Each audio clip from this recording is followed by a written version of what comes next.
Jayaratha Madhava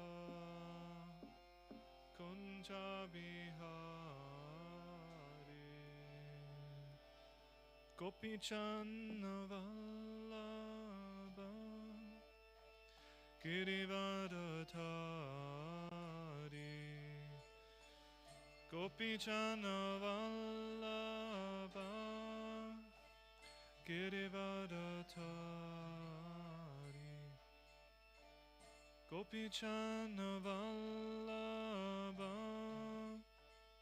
Girivardhari Gopichanna Vallabha Girivardhari Yashodanandana Vrachachanaranjana Yashodanandana Vrachachanaranjana Yashodanandana Vrachachanaranjana Yashodanandana Vrachachanaranjana Yamuna Tiravanachari Yamuna Tiravanachari Yamuna Tiravanachari Yamuna Tiravanachari Jayaratha Madhava Kunja Bihari Jayaratha Madhava Kunja Bihari Jayaratha Madhava Kunja Bihari Jayaratha Madhava Kunja Bihari Gopichanna Vallabha Girivardhari Gopichanna Vallabha Girivardhari Gopichanna Vallabha Girivardhari Gopichanna Vallabha Girivardhari Yashodanandana Vrachachanaranjana Yashodanandana Vrachachanaranjana Yashodanandana Vrachachanaranjana Yashodanandana Vrachachanaranjana Yamuna Tiravanachari Yamuna Tiravanachari Yamuna Tiravanachari Yamuna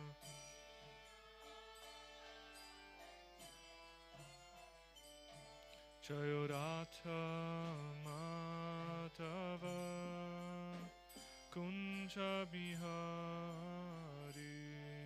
Jayaratha Madhava Kunja Bihari Hare Krishna Krishna Krishna Hare Hare Hare Rama Rama Rama Hare Hare Hare Krishna Krishna Krishna Hare Hare Hare Rama Rama Rama Hare Krishna, Krishna Krishna, Hare Hare, Hare Rama, Rama Rama, Hare Hare, Hare Krishna, Krishna Krishna, Hare Hare.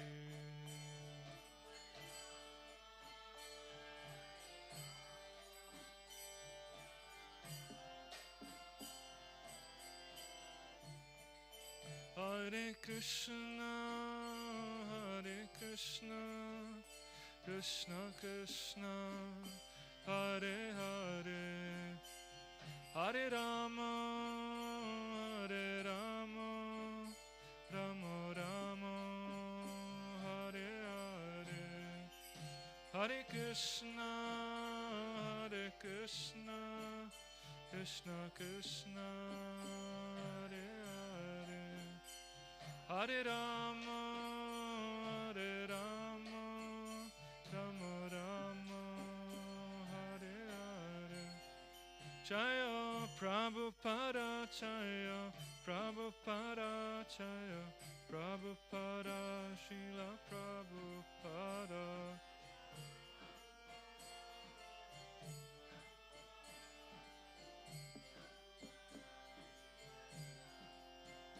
Nittai Gaura Hari Bol, Hari Bol, Hari Bol, Nittai Gaura Hari Bol, Hari Bol, Hari Bol, Hari Bol, Nittai Gaura Hari Bol.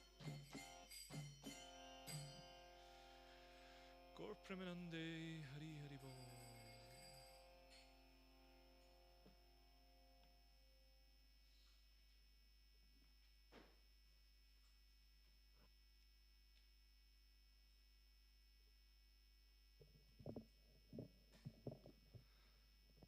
Omagyanadimirandasya Gananjana Shalakaya Chakshurunmilitam Yena Tasmai Shri Gurave Namaha Shri Chaitanya Namo Vistam Stapitam Yena Bhutale Swayam Rupa Kadamayam Dadati Sapadantikam Vanchakalpatarubhyascha Kripa Sindubhya Eva Cha Patitanam Pavanebhyo Vaishnavebhyo Namo Namaha Jaya Sri Krishna Chaitanya Prabhu Nityananda Shri Advaita Gadadhar Shri Vasadi Gaura Bhakta Vrinda Hare Krishna Krishna Krishna Hare Hare Hare Rama Rama Rama Hare Hare Hare Krishna. So welcome back to our seminar on Madhurya Kadambini, 9 stages of devotion. And yesterday we had our first session, introduction. Anyone remembers anything from yesterday? Just some. Yes, we discussed how does bhakti actually begins, how does it develop, and what was the conclusion? Yes, bhakti causes bhakti. Bhakti has no other cause than bhakti itself. That was, most probably the most important point from yesterday. Any other points? Where has this book its origin?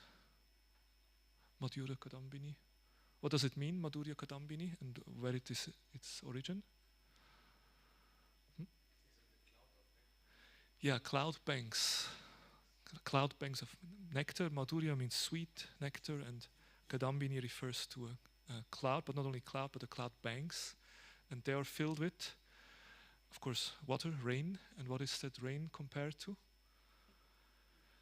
Nectar, and it's compared to Sri Chaitanya Mahaprabhu's mercy. Yes, and originally Sri Chaitanya Mahaprabhu instructed Rupa Goswami. Rupa Goswami compiled the Bhakti Rasamrita Sindhu, and Srila Vishnavacharya Thakur has chosen 2 shlokas on which he comments, and that's the book Madhurya Kadambini. Right. So today we will start. Of course, the main part of the seminar will be going through the 9 stages and having a look at the different stages. So today is part 2 of the seminar, and we'll discuss Sraddha and Sadhu Sanga. So let's start with Sraddha, the awakening of faith. And we will see, it's a fairly small book, Madhurya Kadambin, and some stages are more detailed, explained, and some are very briefly. Like here, Sraddha and Sadhu Sanga, actually the description that is given by Srila Vishnavacharya Thakur are rather brief. But we'll still try to expand it a little bit and try to understand it. So this is what we have here in the Madhurya Kadambini.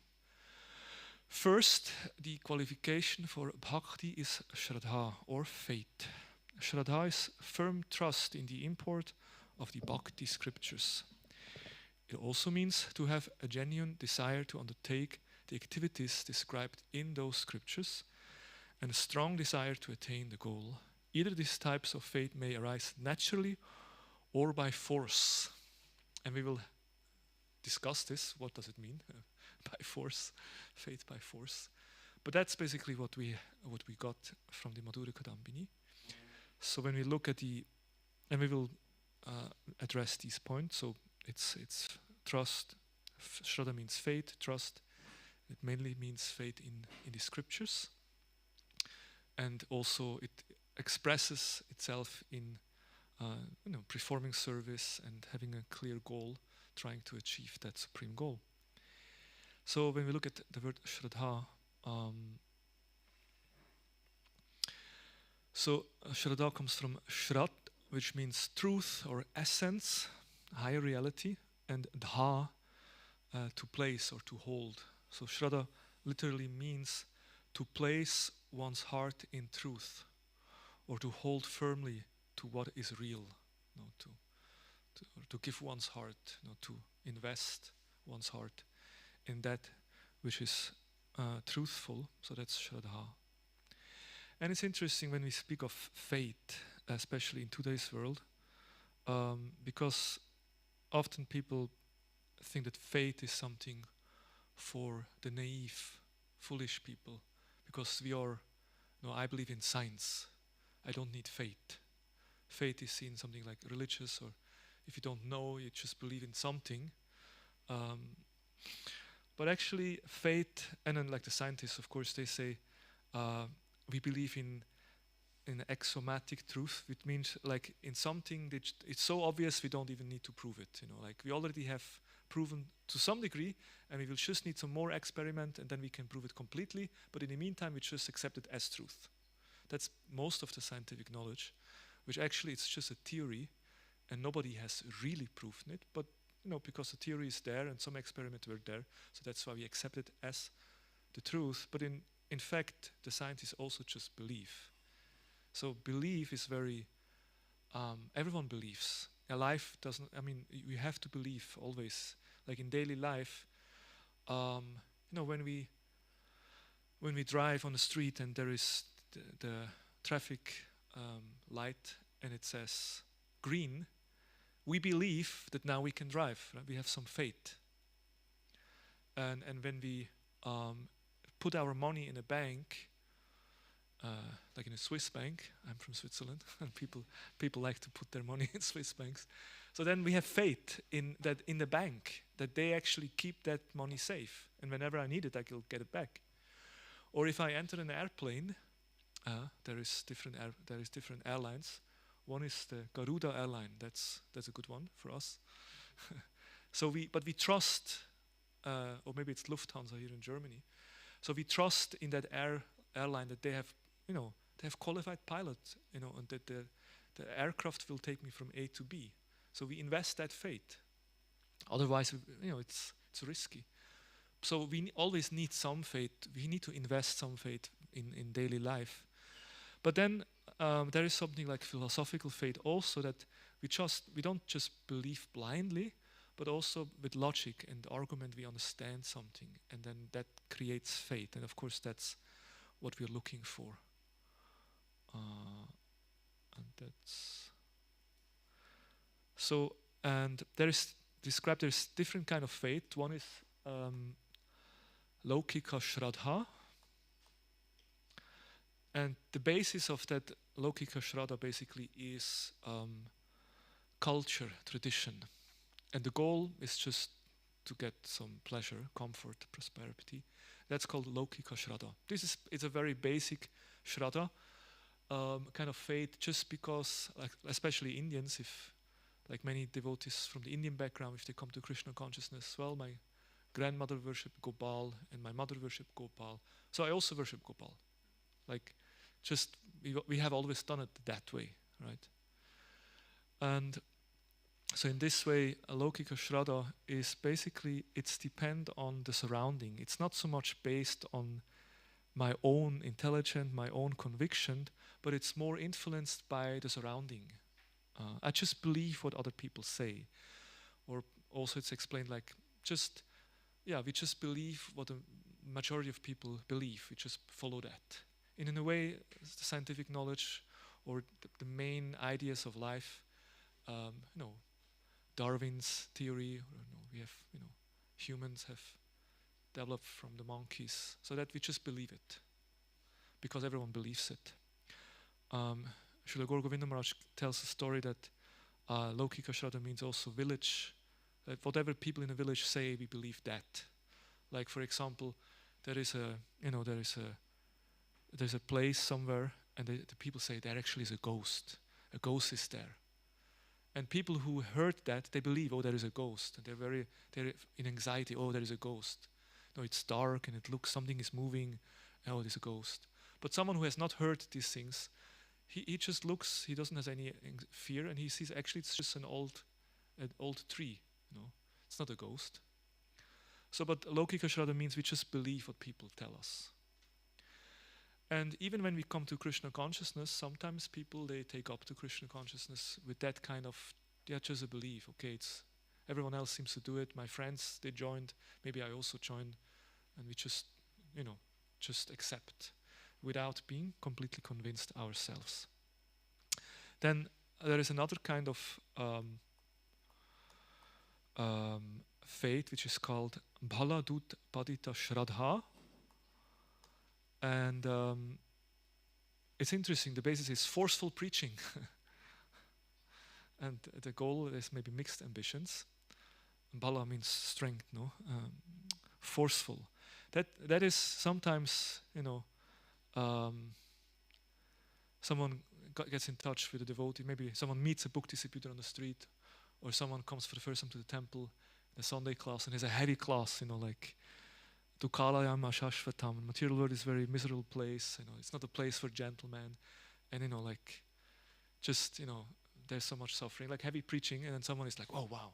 So he or someone, after the class, of course, you want to take prasadam, and 3 brahmacharis come to you and they preach to you. You should join, like. and then somehow, by the influence of that preaching, you kind of, okay, yes, yeah, maybe I should do that, yeah. And then you kind of accept, and you start practicing and you do things. So, but it's more like, your faith, again, the faith is not really coming from your own, it's not really your own intelligence, it's just, again, kind of from outside. So, but when we speak of Shraddha, in this sense here, actually we talk about Shastriya Shraddha. Sorry, I have to go through all of this again. So, the basis here is Guru, Sadhu and Shastra. The true faith, the Shastriya Shraddha, or sometimes also called Svabhavika Shraddha, which means natural Shraddha. Srila Vishnu Chakravarti said the faith can be natural, or it can be forced. So forced is what we spoke before. Natural Svabhavika Shraddha, or Paramartika Shraddha, like trying to reach the highest goal, or Shastriya Shraddha, is that faith which comes from Guru, Sadhu and Shastra. And the goal, the motivation there is love, devotion. Bhakti is the motivation. One wants to serve the Lord, wants to know the Lord. And that Shastriya Shraddha is really what we want. And it's much, like in a way, any of these type of faith will work, and different devotees may have different kind of faith, and they can go on to some degree in their devotional service. But Shastriya Shraddha, if you really have faith in Shastra, then that faith is much deeper. And also that allows you to experience Krishna consciousness in a much deeper level. And you will get much deeper realizations in your practice. Otherwise, it remains kind of superficial. But depending on the quality of your faith, you will be able to enter Krishna consciousness deeper. And that's why faith is so crucial. Actually, the whole process of these 9 stages, from Shraddha to Prema, yes, it starts with faith, but then actually it ends with faith. Because what is Prema? Prema is just full faith in Krishna and full surrender to Krishna. So basically, it's all just an step-by-step increasement of faith. And it starts with faith, but it also ends with faith in a way. So faith is really crucial. And basically the idea is that we all should develop that Shastriya Shraddha. Everyone must develop such kind of faith. And that's why we have to study scriptures. And Jiva Goswami also explains, real faith means faith in what? Faith in devotees, faith in Krishna. At the end of the day, it's actually faith in Shastra. Because if we have faith in Shastra, from there we will know about Krishna. From there we will appreciate the devotees. And of course, the devotees, they will speak based on what? On Shastra. And of course, then naturally we develop faith in the devotees and faith in Krishna. But it all starts with Shastra. So if we don't have high quality faith in Shastra, we may have some faith in Krishna, some faith in the devotees, but if something happens in our life, then we may have doubts and we leave.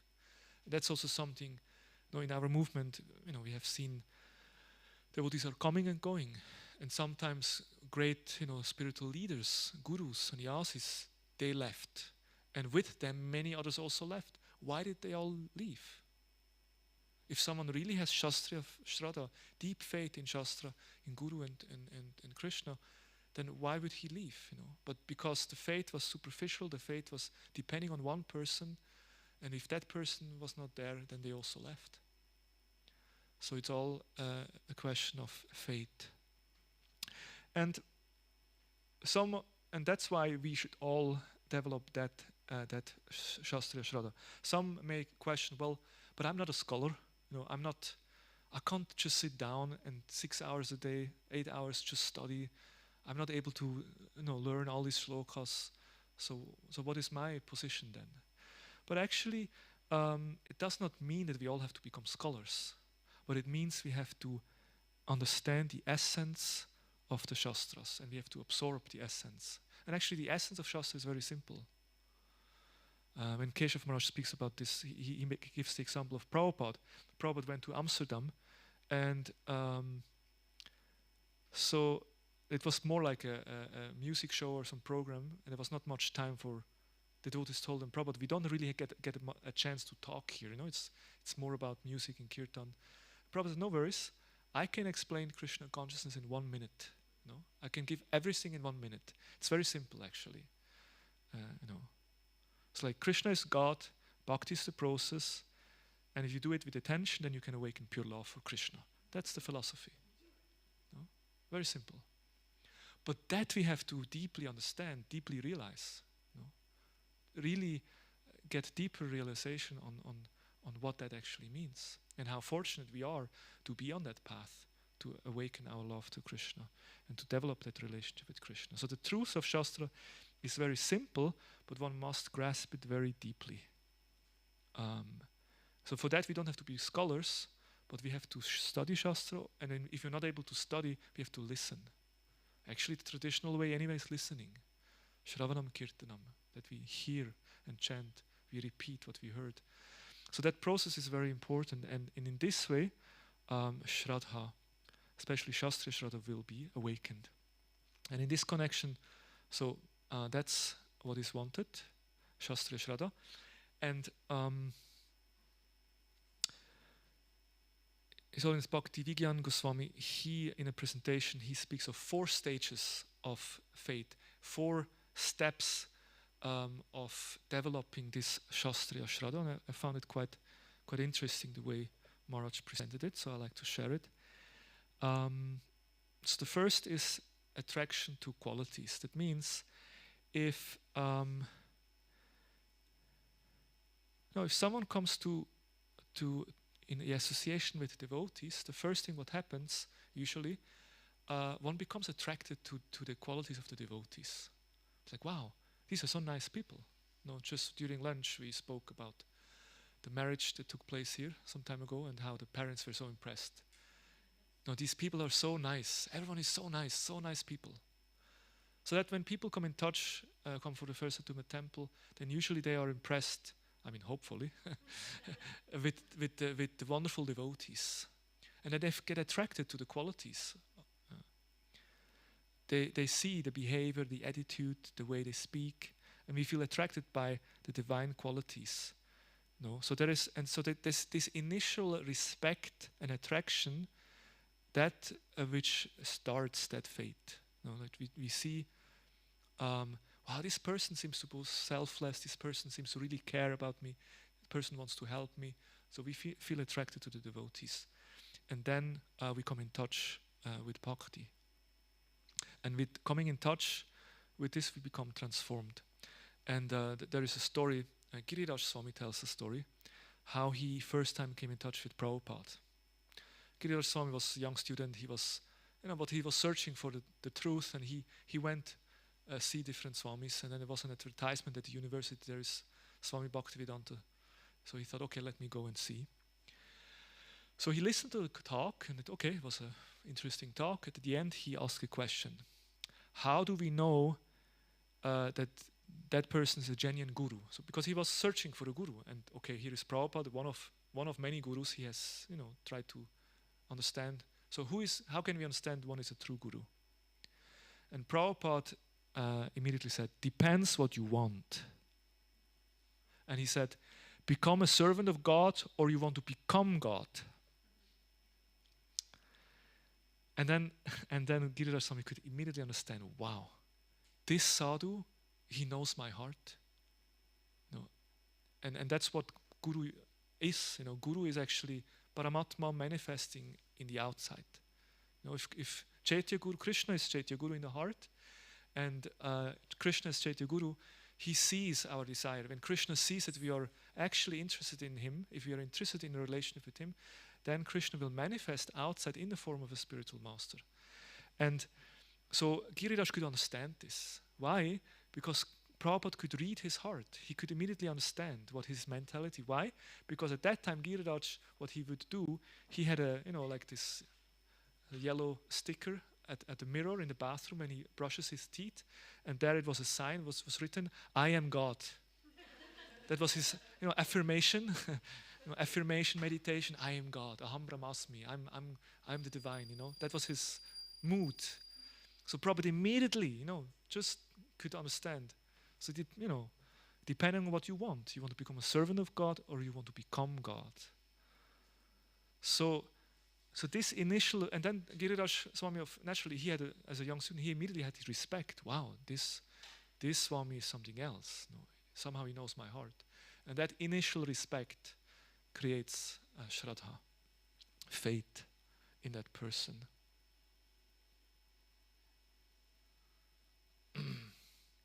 So that's the first stage. One comes in touch and then somehow respects the qualities of the Vaishnavas. Then listening. One starts to listen to such a sadhu, Shravanam. And it's interesting here, Srila Jiva Goswami is quoted as saying that, especially in the beginning, it's important to listen to the same sadhu. Or it's helpful if you listen to the same person. You may listen to many people, and of course you get different, and there's different sadhus, different speakers, and you get different ideas, and that's good. But at some point, in order to strengthen your faith, it's helpful to listen to one person and really go deep, and really get get the deeper understanding from that person. And later on you may listen again for different. But this is what Jiva Goswami says. It might be helpful. So when the heart becomes attracted to a particular sadhu, then one should listen to him, and then one should, listen carefully. And through that listening, the faith becomes stronger and stronger. And that's usually what Shastra also says. The Shiksha Guru later becomes Diksha Guru, usually. The person you feel attracted, you listen to, and then your faith becomes strong, and then you accept shelter. And then through that listening process, then all the doubts are cleared, become more fixed. Doubts will be destroyed, and then you realize so by systematic understanding of Shastra, then the faith will be stronger, and you realize basically what Sadhu Guru is doing. They change our vision, because a conditioned soul has this bhogya darshan. Whatever I see is meant for my enjoyment. I think I'm the center of the universe, I'm the enjoyer and controller, and whatever I see, it's meant for my enjoyment. But then Guru, sadhus, they change our vision to sevya darshan. Then we understand, actually, whatever I see, actually Krishna is in the center, and I'm meant to serve Krishna. Whatever I see is meant for Krishna's seva. So that's what happens. That transformation is happening when we listen. And then the third stage is accepting. We accept that authority. We take shelter. We surrender. And, actually to surrender is a very fearful process, or we are a little bit, not so easy to just surrender to someone. Before that, we need to have some faith. That's why it's difficult to surrender. And we like to keep some independence. Like to accept the Guru can be frightening, because we know once we accept the Guru, then the Guru will be, basically it's the captain. We put a captain in our boat, and the captain will then give the direction. Because now we are giving the direction, and we feel very good about it. I'm independent. But the problem is we don't have a compass, we have no idea what's going on, and the boat is somewhere in a storm. It's better to accept the captain, and he will lead the boat, and then we are on the safe side. But we always have the tendency to want to keep some independence. But to accept shelter, to accept the sadhu, means to give up independence and to, and accept an authority. So when we continue to listen and the faith becomes stronger, then when we get a clear understanding what is the goal and what is the path to achieve the goal, then one will give up selfishness and pride and ego, and then one will surrender. And then the last point I found very interesting, the last stage of faith, and Maharaj makes the point, this is not something that comes just easily, because now we say Sraddha is the first step, right? But actually, as we said, it's not that once we have Sraddha, then we come to Sadhu Sanga, then we forget about Sraddha. But Sraddha is all the way there. There's different stages and levels of Sraddha. And a high level of Sraddha means respect, Samadarshana. That means we see with equal vision everyone, and we understand that actually the Lord is in the heart of every living entity. And that's why, because the Lord is in the heart of every living entity, every body is a temple. And in every body, the Supreme Lord is personally present as Paramatma. And that's why I should offer respect to everyone. Everyone is a part and parcel. So that respect, it means I stop committing aparad. I stop to be disrespectful. I become naturally very humble, because all Shastras explain that we are all part and parcel of God, and then naturally one will show respect. And that's a result of Shraddha. If someone has deep Shastriya Shraddha, it will not be just intellectual, theoretical, but it will become very practical in the sense that, yes, we become humble, we become respectful, because we have realized what the Shastra is teaching us. Shri Prahlad Nrsimhadev Bhagavan Ki Jai.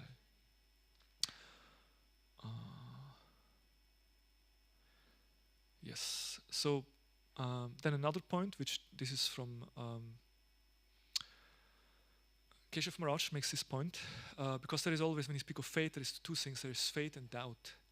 So as devotees, we should try to feed our faith and starve our doubts, right? So how do we feed our faith? What can we do? What would you say? What can we do to nourish our faith? Yes. Okay, yes, reading, listen, so that's philosophy, right? we read, we hear, and by hearing, by getting a deeper understanding of philosophy, that gives a lot of faith. Yes, that's why we are here. Yes, yeah. Well, that's exactly the right order. People, yeah, we associate with Vaishnavas, we associate with devotees, and then we get examples. No? We see those devotees, those around us who have already faith and were more advanced, and that will give faith to us also. And we see their example, how they are practicing. And then, what we do? What else could give faith? I'd be curious if you hit the right one. Okay, praying to Krishna and see the results. And what you do in between the prayer and the results, you do? Yes, practice. Very good. There's some practice. You apply what you heard. Now we listen philosophy, we get inspiration from the devotees around us, and then we put in practice, we apply. We practice what we have heard. And then by practicing, we actually experience bhakti. That's what Prabhupada often would say. Bhakti yoga is very scientifically, in a sense.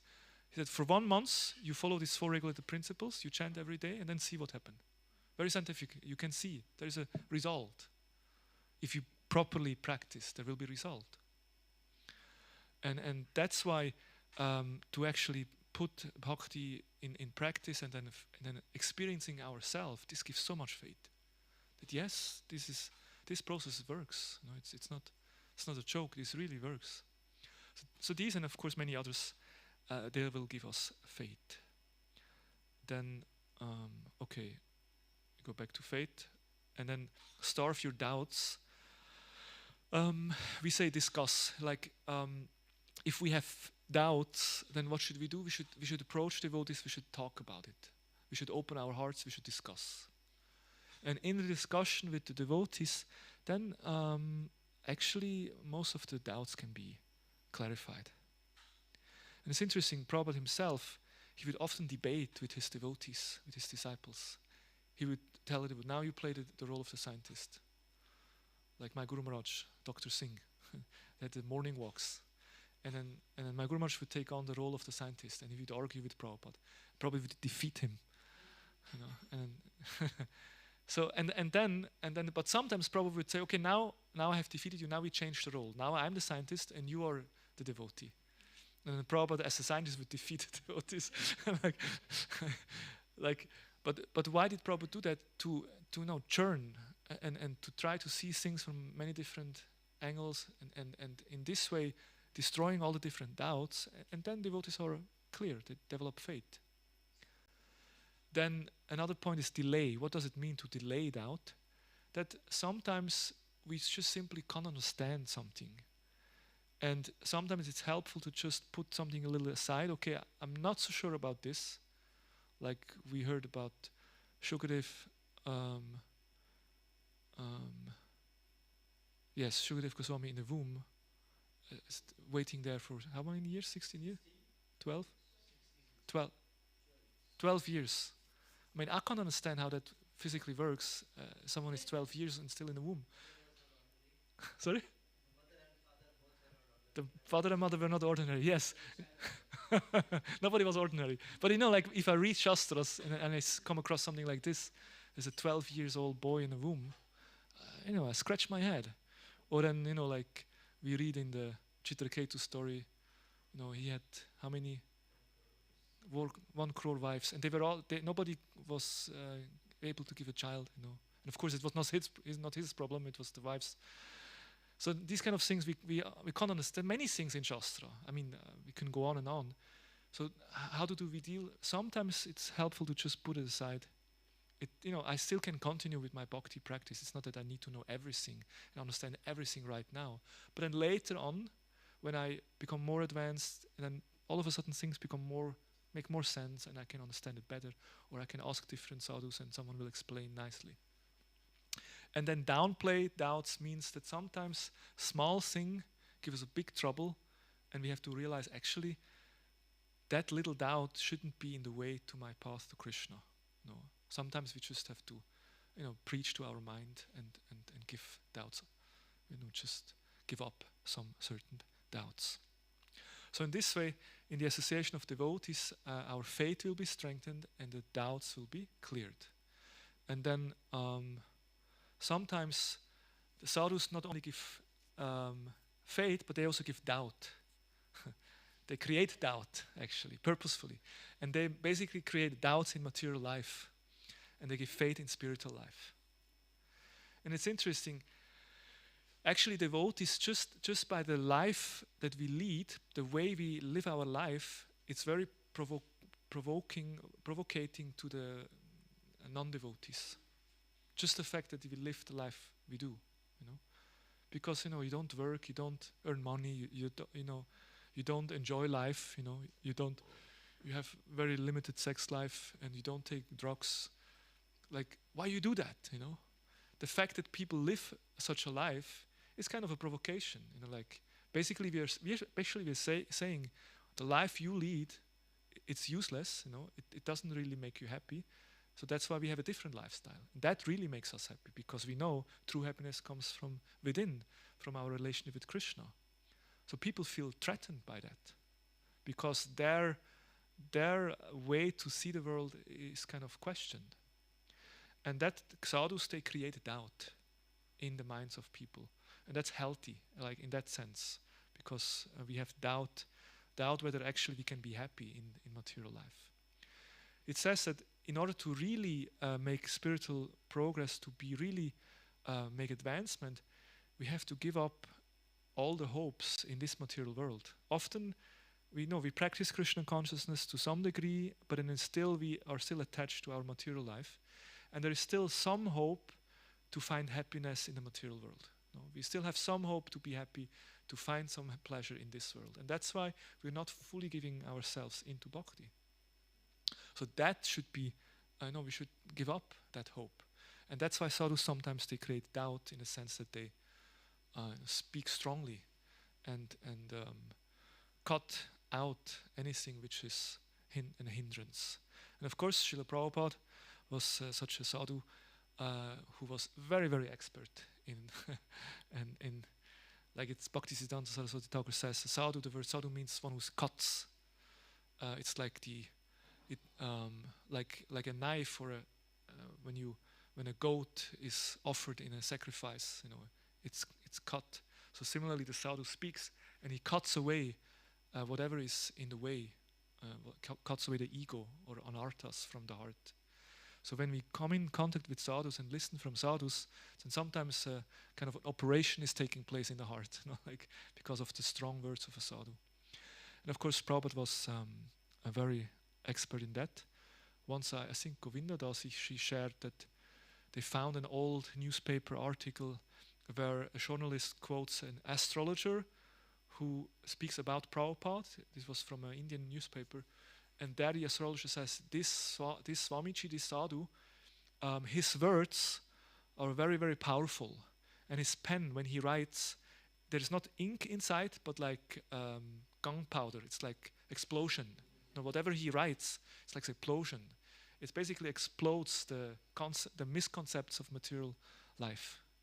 And we know Prabhupada's words are so powerful. So that's the sadhu. In a way, he gives us faith, but then also destroys our misconceptions. So that's a few thoughts on the first stage of Shraddha. Any comments, additions, or any questions, any doubts? Yes. Okay, I think we have a mic.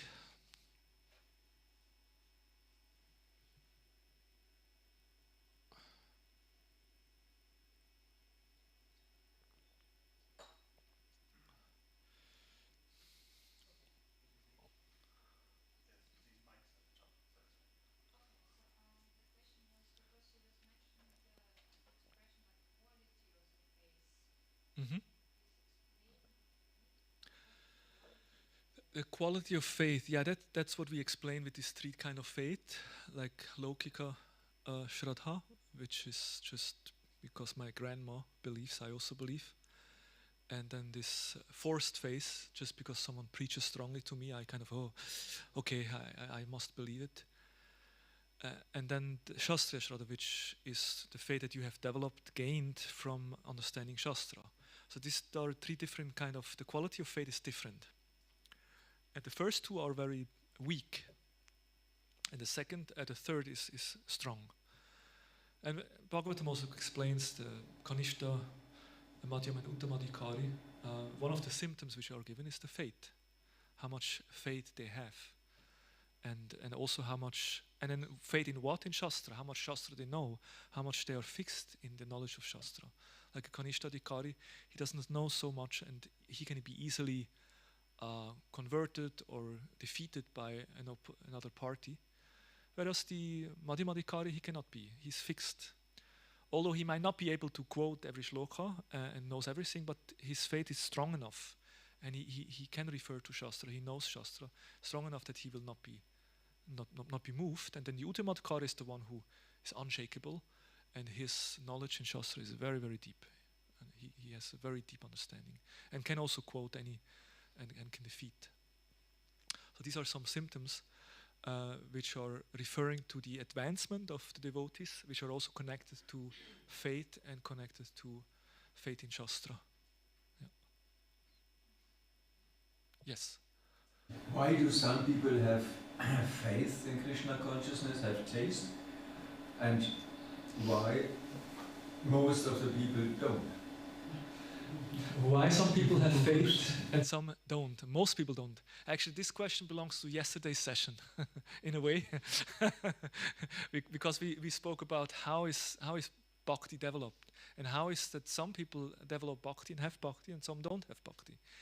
And we explained that the only cause of bhakti is bhakti itself. No, it's not good fortune. It's not pious activities.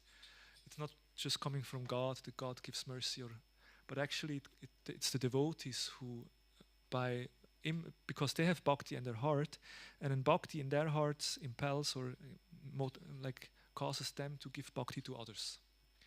So those who are fortunate, Bhagavan Shiva, those who are very fortunate, they come in touch with the devotees, with sadhus, and in the association of those sadhus, they receive or they awakened bhakti, and then they can also start practice bhakti. But that's Bhagavan Shiva. It's only the few people who get that chance. But that's why we also mentioned yesterday. That's why it's so important that we preach. That's Prabhupada's, Sri Chaitanya Mahaprabhu's mission, that we spread Krishna consciousness, that we give many people a chance to get in touch with bhakti, and in this way they get some agyata sukriti, and then hopefully in this life or the next life they get a chance to come in touch with the sadhu, and then by that sadhu sanga they also can get bhakti. And yeah, I mean, Krishna explains also in Gita that it's very rare, even those searching for perfection, among those who search for perfection, only very few achieve perfection, and very few are, devotees of the Lord. So it's rare. Yeah. Mm-hmm.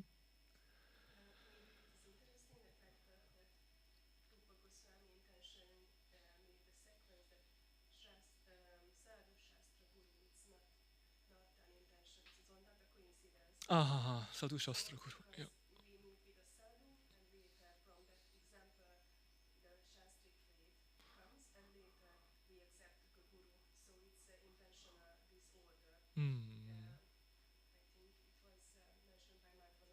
Yeah. Yeah. Thank you. Yeah.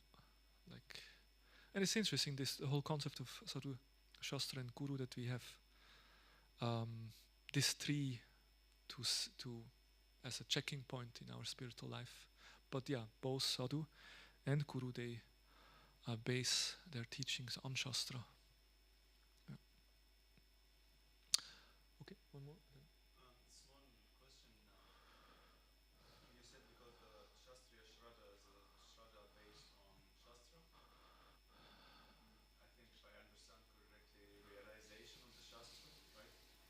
So, on the other hand, sometimes we hear that a strong faith is a faith based on personal experience, like on having spiritual experience, taste, while chanting, or and so on. But I cannot see really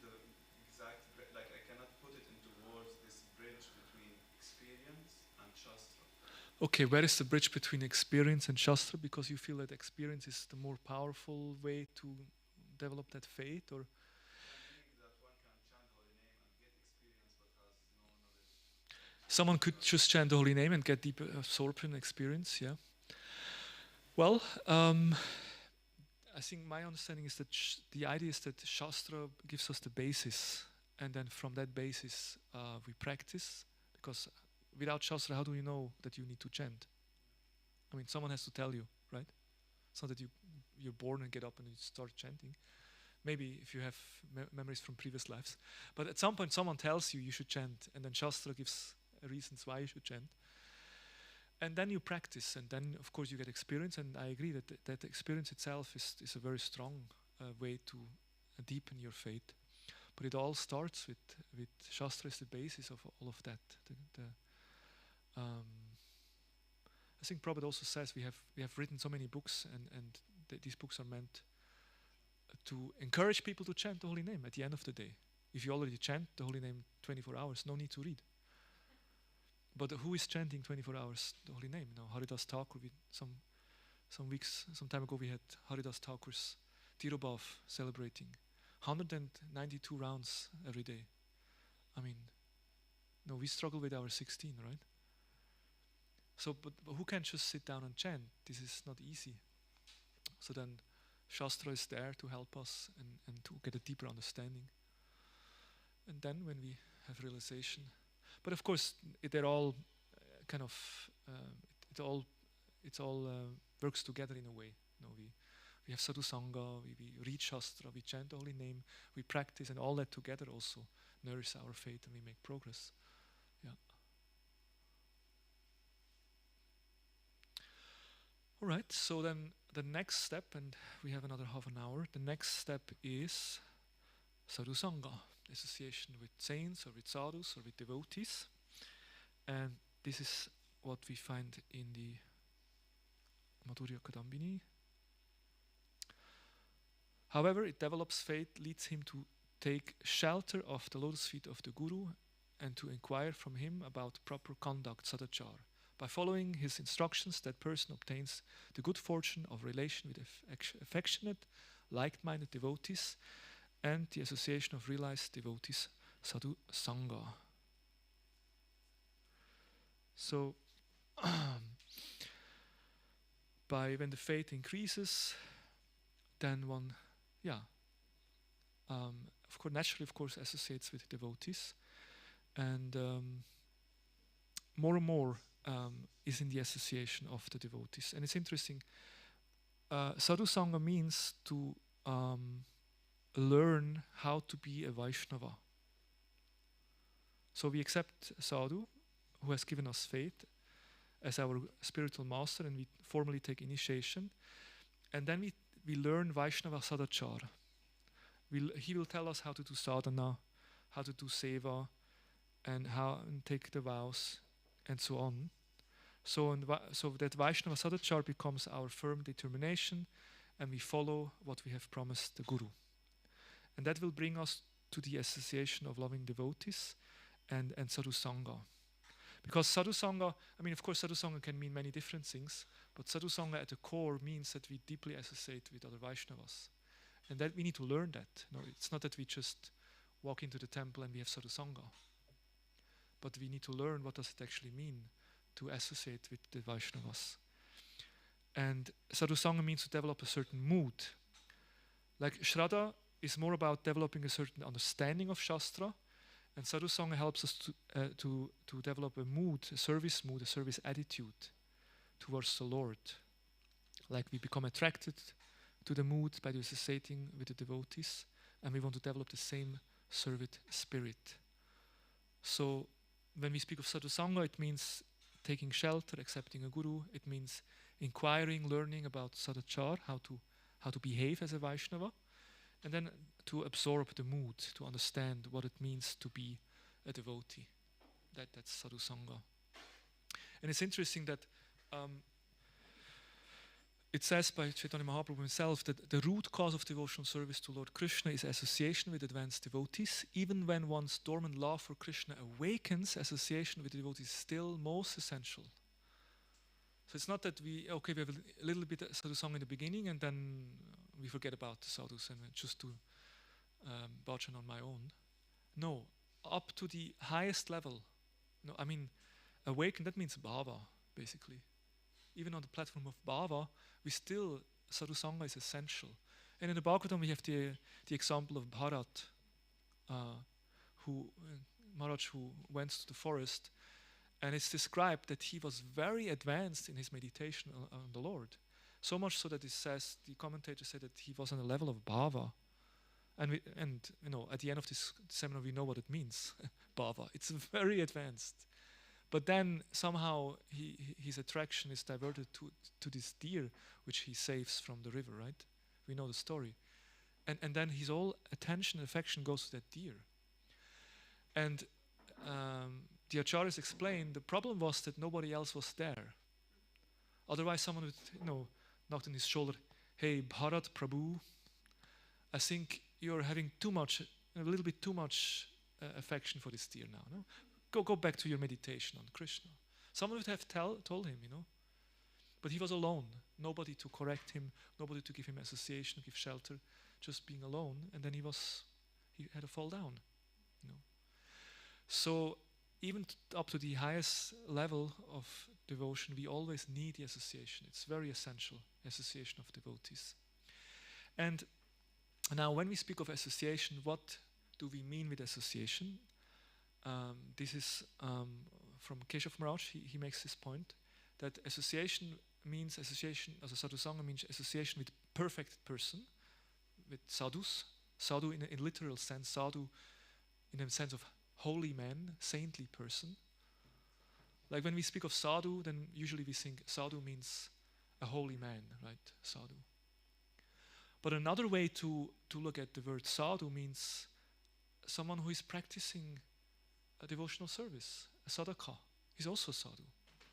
And I mean, if you compare let's say any ordinary devotee, a simple bhakta, or simple devotee who is maybe not so long, maybe a couple of months in Krishna consciousness, or let's say a couple of years, you compare that person with any other person outside in this world.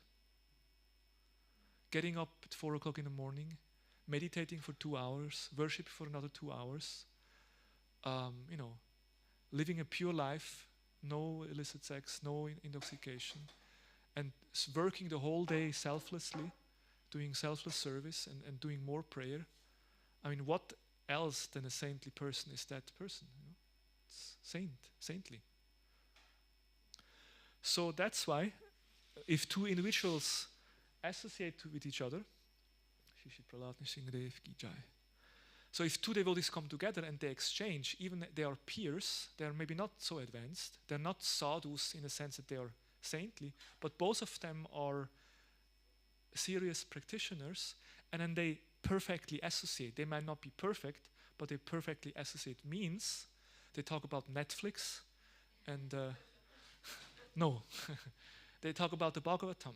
No, and that's important because sometimes we come together Sunday program and then people talk and they talk about all kind of things, politics, and Trump did this and Putin is doing that, and then that's not Sadhu Sanga, that's not association. But perfectly associating means they come together and they talk about Krishna, they talk about their spiritual life, how to make progress, they help each other, they encourage each other. So that's also Sadhu Sanga. And sometimes we have people, I only come to the temple when Maharaj is here. When that Maharaj, then I also come. But if that ordinary person gives a Sunday class, why should I go to the temple? But that's not a proper understanding. We need each other. We need association. That's why we should come. We should associate. And of course, if Maharaj is here, wonderful. We all want to listen from Maharaj, no doubt. And of course, especially the association of such exalted Vaishnavas, we should be very eager, and that's clear. But we also need peer association. That's the point. And then when we again look more on the Sadhu Sanga in a more deeper term, or when we talk about advanced devotees, which of course is the powerful thing. So with which devotees should we associate with? And this is described by Rupa Goswami. Sajatiya they should be like-minded. Because there's all kind of devotees, and with some devotees we just naturally feel connected, and we have a similar bhav, a similar mood, and we can easily get along with each other. And then we also feel that the person shows some affection.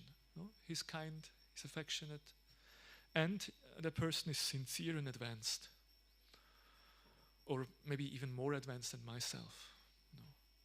If I associate in that way, then that's Sadhu Sanga. Then we can talk of Sadhu Sanga. And we should be very, very eager for such association. That's the whole thing. We should be very eager to get such association. And in that association, the real magic then takes place. There the transformation of the heart can take place. And that's also, this shloka is also quoted by Sri Vishnavacharya Thakur from the Bhagavatam. Satam prasangam mama vire samvido bhavanti ritkarna rasayana kata tadyushanat ashva pavarga vartmani shradharatir bhaktir anukramishati. In the association of pure devotees, discussion of the pastimes and activities of the Supreme Personality of Godhead is very pleasing and satisfying to the ear and the heart.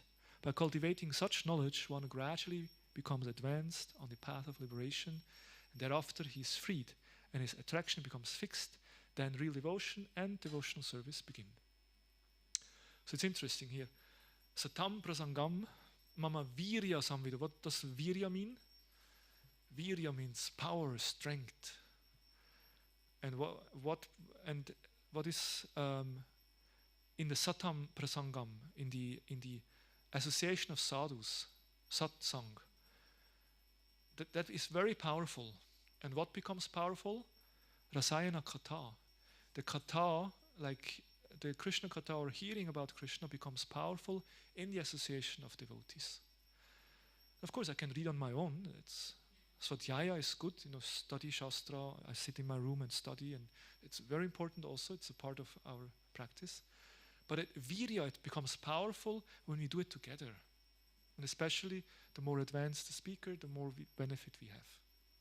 And of course, that's why we are eager. If Maharaj speaks, if senior devotees speak, we are eager to listen, because we know whatever realization the speaker has, that realization he can share. And if we are attentive, that we can receive it in our heart also. And that's why it says, Bhavanti Hrit Karna. It's very pleasing, that katha, that kind of hearing, is very pleasing to the ear and to the heart. Rasa, basically that sound vibration, that Shabda Brahma, the spiritual sound vibration, it's compared to rasa, and that's something. Rasa is also something which we have to drink that nectar. But usually, mangolassi or something we drink through the mouth. But this katha, this rasayana katha, we drink through the ear. We have to drink through the ear. And then when it enters the ear, it touches our heart, and then we feel inspired. Actually, bhakti is awakened, or Prabhupada gives a beautiful purport in the Bhagavatam. He says, like, when the spiritual master speaks, then by his powerful words, which enter into the ear and then in the heart, then that fire of bhakti, fire of devotion, it's like when you have two pieces of wood, and you rub the wood, then fire comes out, right?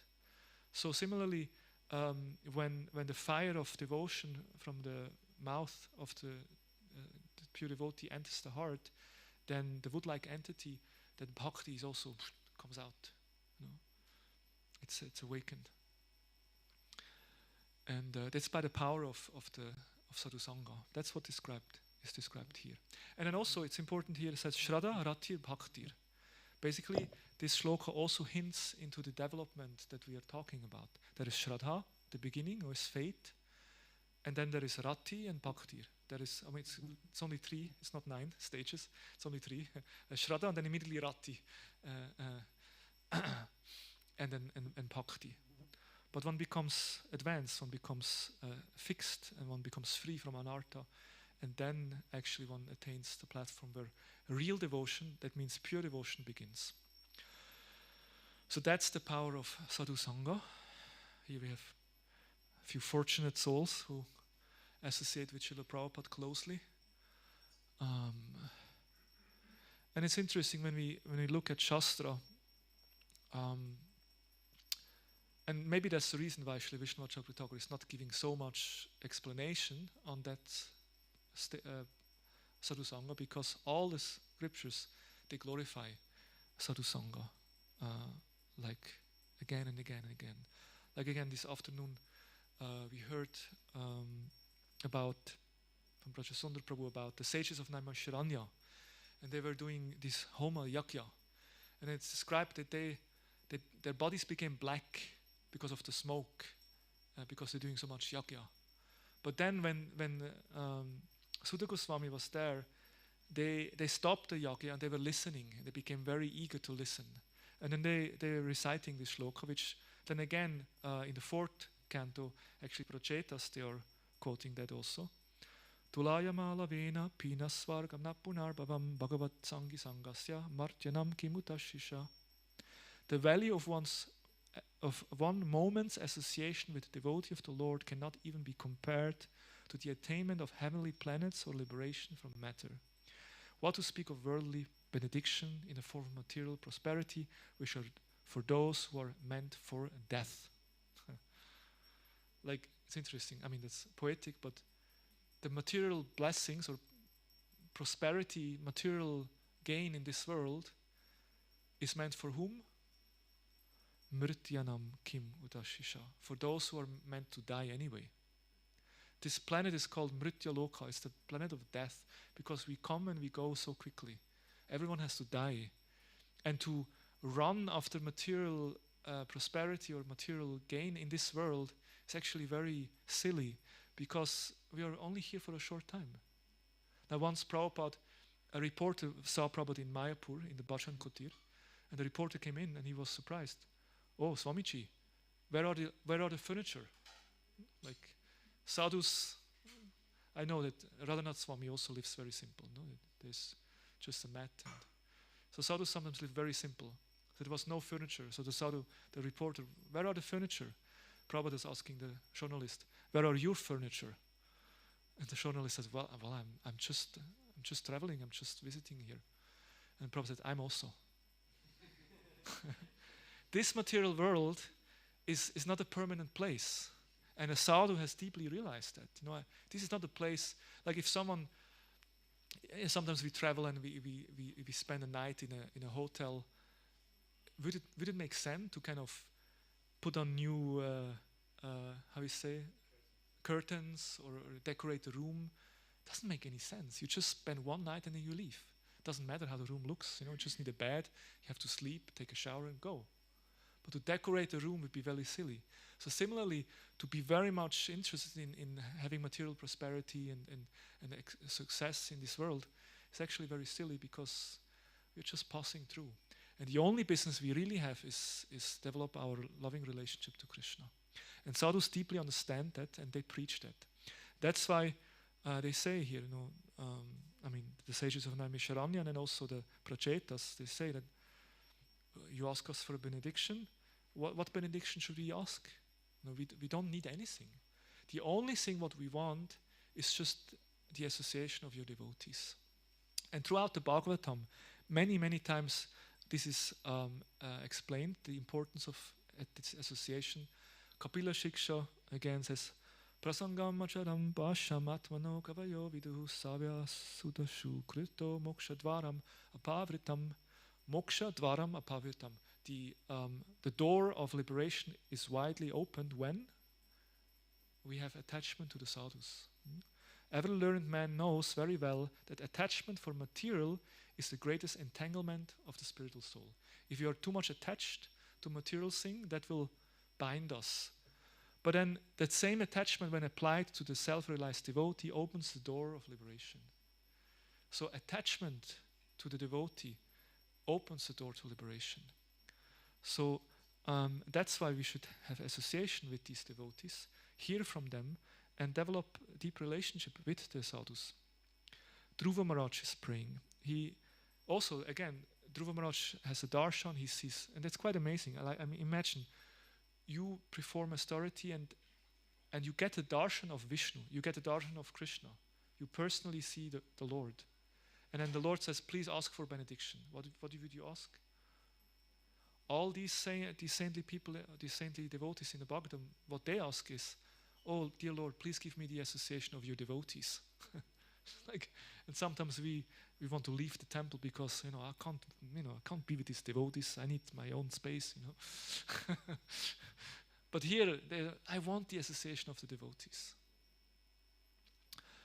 I will just read this one, and then we can maybe open up for more questions.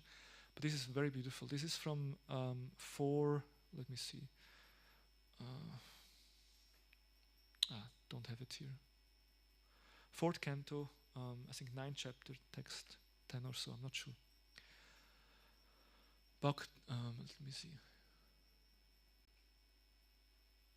Bhaktim muha pravahatam tvaime prasango bhuyat anantamahatam amalasya yanam yena yasolpanam uhu yasanam bhavaptim nisye bhavat gunakatam ritapadnapata.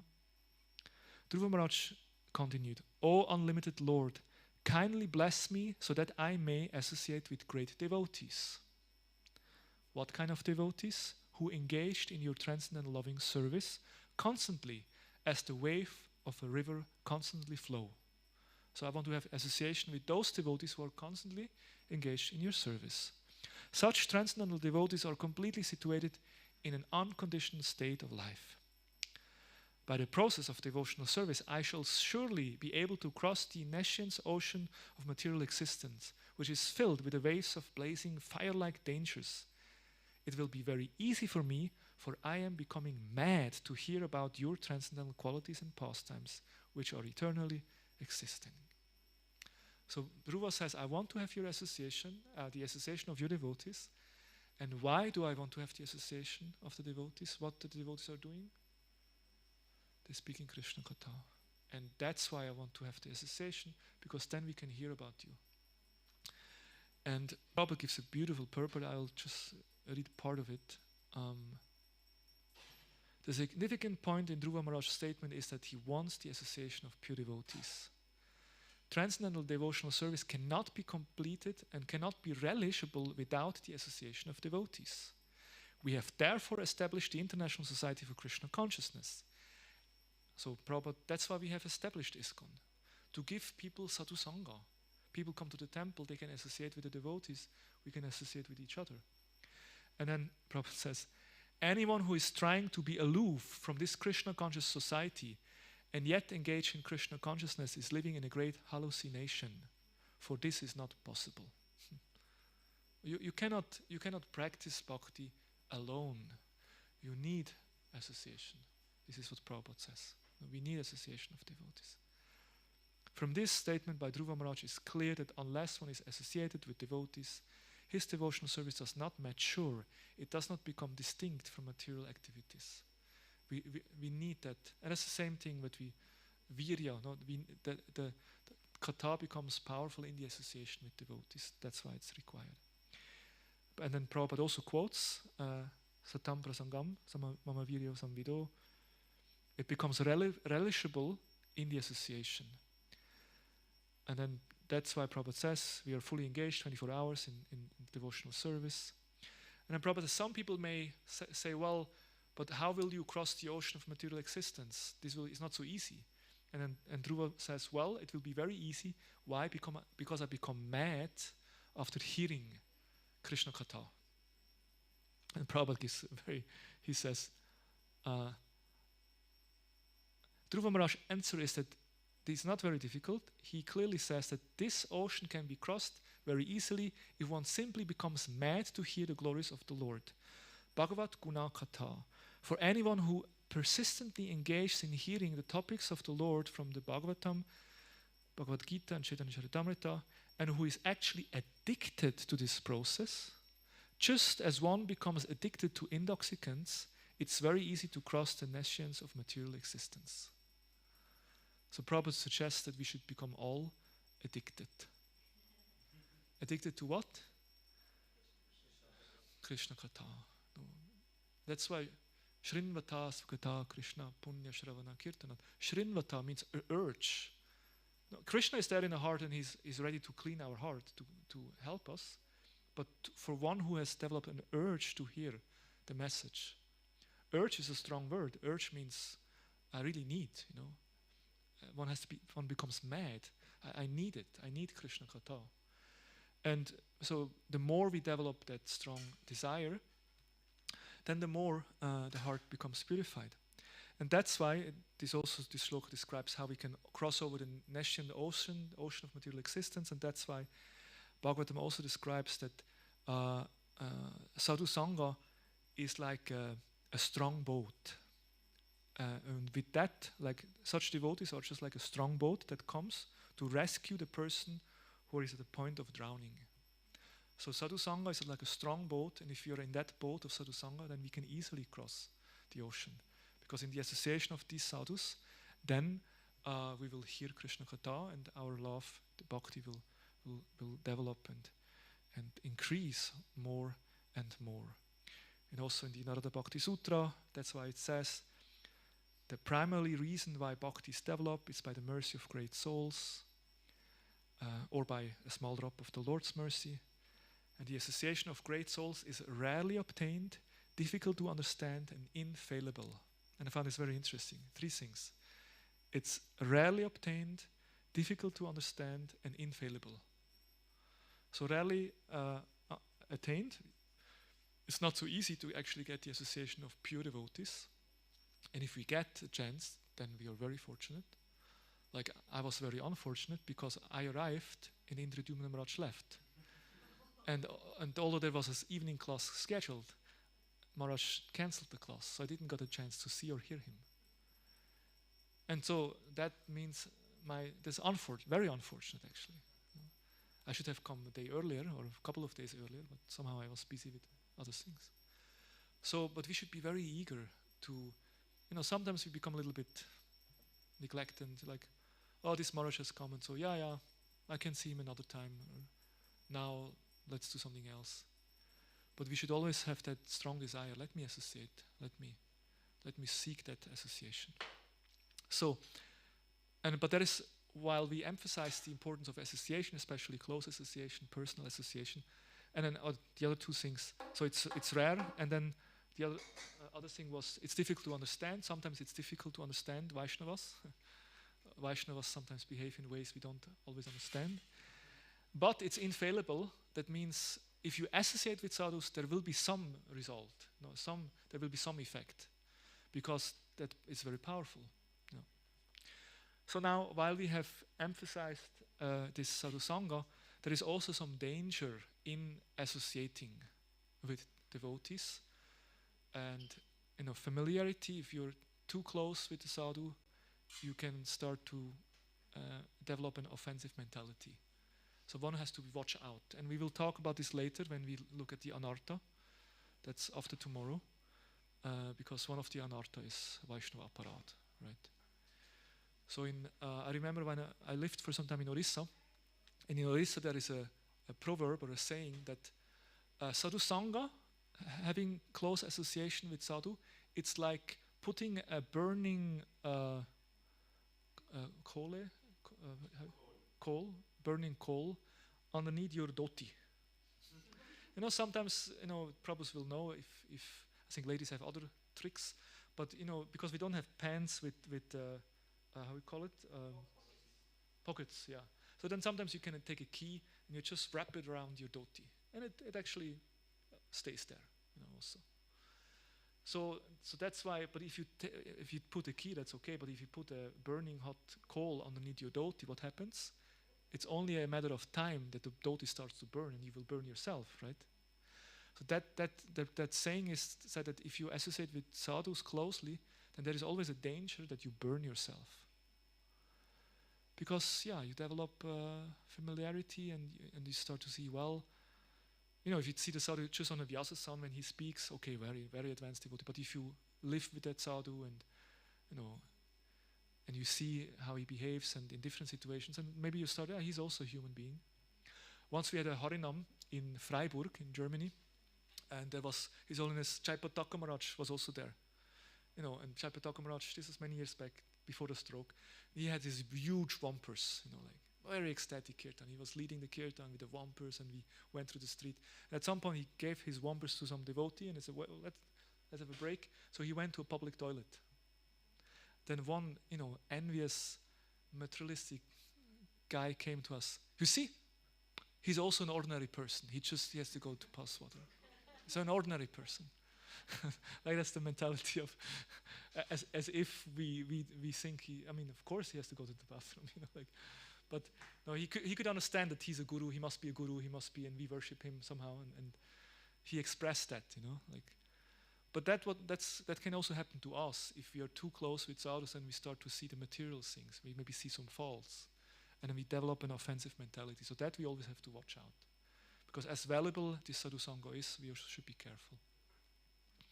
So these were some thoughts on the importance of Sadhu Sanga. So we covered today Sraddha, how Sraddha, different qualities of Sraddha, how Sraddha develops, and then the importance of Sadhu Sanga, different forms of Sadhu Sanga, and how the Shastra glorify this Sangha again and again.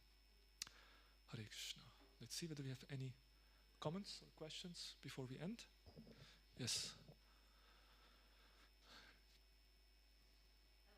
Yeah. You can pass.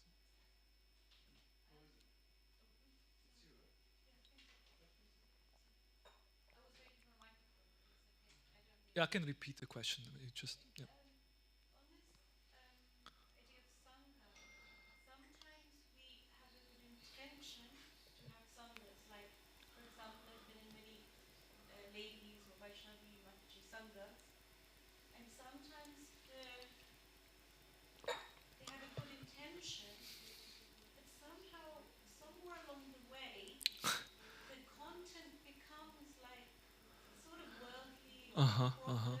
Yeah. It didn't begin like that, and then afterwards one does not feel that devotion. Yeah. It was a little like the opposite. Is there any tips in this? Okay, so you have the experience that sometimes we endeavor for Sangha and we even maybe call devotees and friends together and associate in certain ways. But then sometimes the energy or the level of consciousness goes a little more towards the worldly or material things, and we don't feel that kind of nourishment we actually were hoping for, right? So that tendency sometimes is there. Any tips? Well, try to keep Krishna Katha in the center. I have also similar experience, or I have heard from others also with similar experiences, that some devotees, they try to invite devotees to their homes and do some namhata, and then we do some reading and some kirtan and then prasadam, and then afterwards we spend 2 hours just gossiping about this and that and talk about so many things. And so, there is the thing of taking association and giving association, right? So, and sometimes we have to step into the role of giving association and try to uplift others, and then consciously try to uplift the spirit. And we can do that simply by trying to just bring the topic back, like, oh, did you saw today's Lord Nishingadev's outfit? Was it beautiful?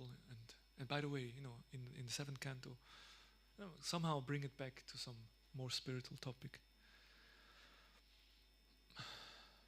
But yeah, sometimes I understand. Sometimes it becomes a bit tiring because we are in need of association, and we gather with devotees and hope to be inspired by them, and then we end up kind of giving association, bringing everyone up. So that can be sometimes a bit frustrating.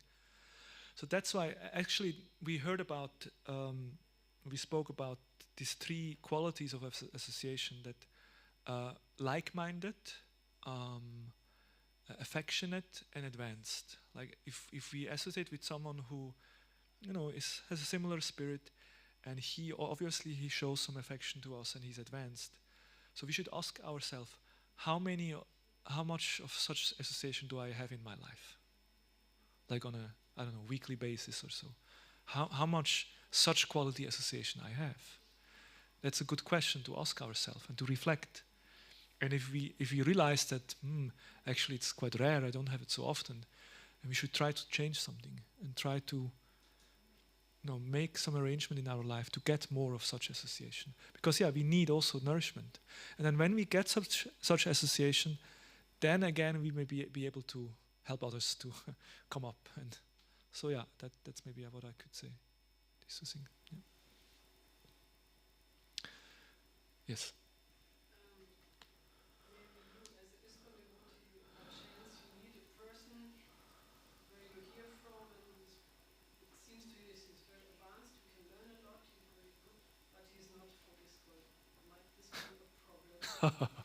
Controversial question.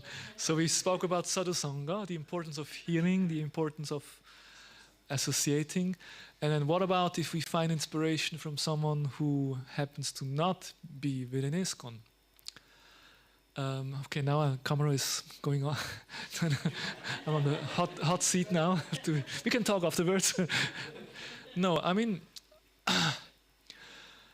there's something of which there's loyalty to our parampara, to our family, and in ISKCON we are Prabhupada Nugas. Of course, we are Rupa Nugas at the end of the day, but we are also called Prabhupada Nugas because Prabhupada is our founder Acharya, and therefore, and that was one of the three qualities. No, we said like-minded,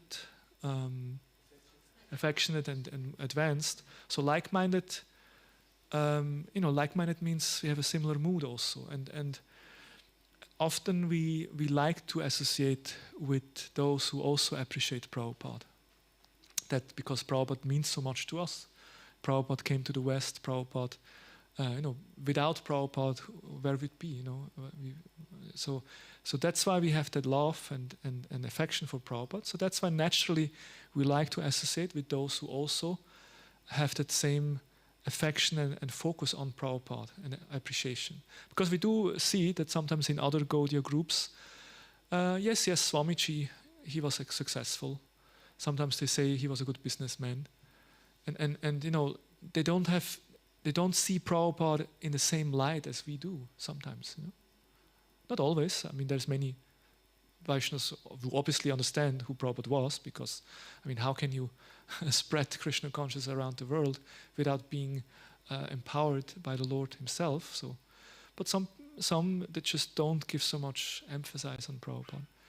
And for us, it feels a bit, at least I feel feels a bit strange, if sometimes, you're exposed to other Gaudiyas and then something is missing, no? Prabhupada is missing, the focus on Prabhupada is missing. And that's why, in general, we like to associate with the devotees who are having that same mood. Then also Prabhupada himself, of course it was in the early days, in Mayapur, some of the god brothers of Prabhupada, they tried to kind of catch some of the Westerner disciples, and some devotees who were listening to others, they got confused. And because there is nuances in bhakti, there's different moods, and certain philosophical, theological aspects might be differently explained. So Prabhupada said, no, don't go to my god brothers, don't listen, don't associate with my god brothers, because otherwise you become confused. So, and that usually is our policy in ISKCON. We understand, we know, we have some distance. But then one problem which comes with that, sometimes we become a bit too distant, or we become even inimical, or sorry? Yeah, like the thing is, we still should keep, we say usually a respectful distance, we say, respectful distance. But my point is, if we keep so much distance, where do we get a chance to express our respect? Right? If you're like, oh, he's outside of ISKCON, he's not ISKCON, I have nothing to do with him, then where do you get a chance to show some respect? And of course, especially younger devotees who just come to ISKCON, just stick to Prabhupada. And that also we say, Prabhupada gave us so much, and we should read Prabhupada's books. Sometimes we say, you should read all Prabhupada's books 3 times, and then you read something else. Just to make sure that you get a deep understanding of Prabhupada's teaching, and then you read other scriptures and then you see it through the eyes of Prabhupada's teachings. No problem. But that's why I'm saying someone who has been, a senior devotee has been around for many years in the movement, he might also listen or hear some other Vaishnavas, just to, get some other perspectives, some other ideas, some nourishment. But that should be done very carefully. Always understanding where is our home, and always being loyal to our founder Acharya. So that's why, in principle, we don't encourage. And if some senior devotees, have some exchange, and sometimes it's important also to have some exchange, to have some connection. Like some swamis, some maharajas, they meet some other maharajas from other mats just to have some discussion and some, cooperation or collaboration in some ways. Like when they celebrated Bhaktisiddhanta Saraswati Thakur's appearance, I think it was last year. In Mayapur, there was a huge pandal, and there were many maharajas from different mats, and they all together sat on one stage, glorified Bhaktisiddhanta. And actually, His Holiness Chaitanya Maharaj, for many decades, he has always been in touch with many different Gaudiya sannyasis and gurus, just to keep good connection and good relationships. And Chaitanya Maharaj happens to be very much respected by all other Gaudiyas. I think because he has been a sannyasi for, how many? Is it 50 or 60 years? I think 50 years he's a sannyasi. And I think there's no other Gaudiya sannyasi who has been a sannyasi for 50 years. It's like he's very much respected. So that's also, and on that level it's good to have some relationship, some connection.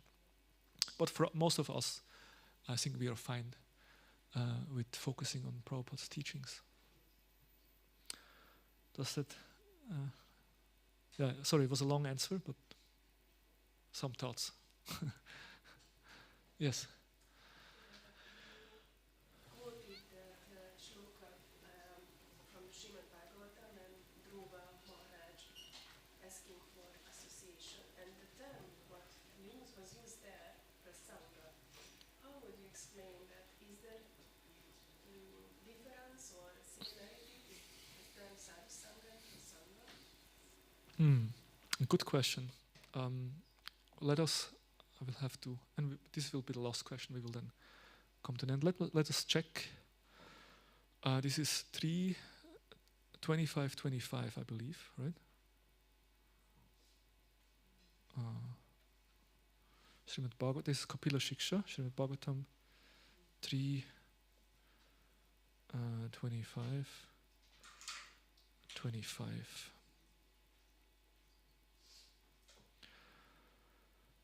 Prasangat, Prabhupada translated as through the association.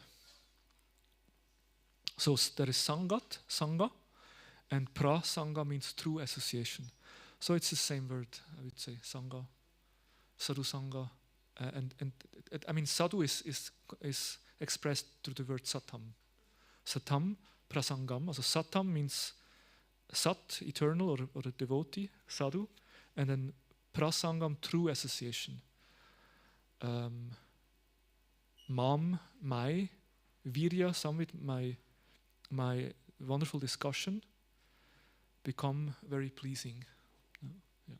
So it's the same. I mean, I'm not a Sanskrit scholar, but that would be my understanding. All right, I think we are over time. If there is more question, we can maybe discuss privately. We will then end here. Thank you very much, and we will continue tomorrow. Tomorrow we will have focus on one stage is Bhajana Kriya, just one stage, and this will be this will be very interesting. For me personally, that's the most interesting part of the whole book. Why? Because that's where most of us are situated, no? Bhajana Kriya and Anartha Nivritti.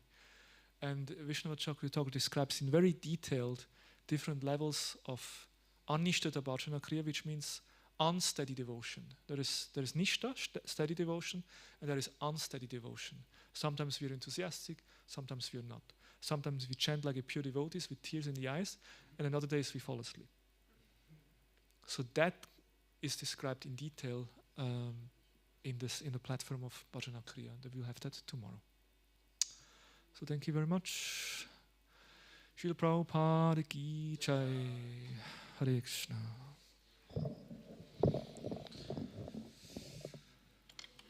Jai Vanchakalpa.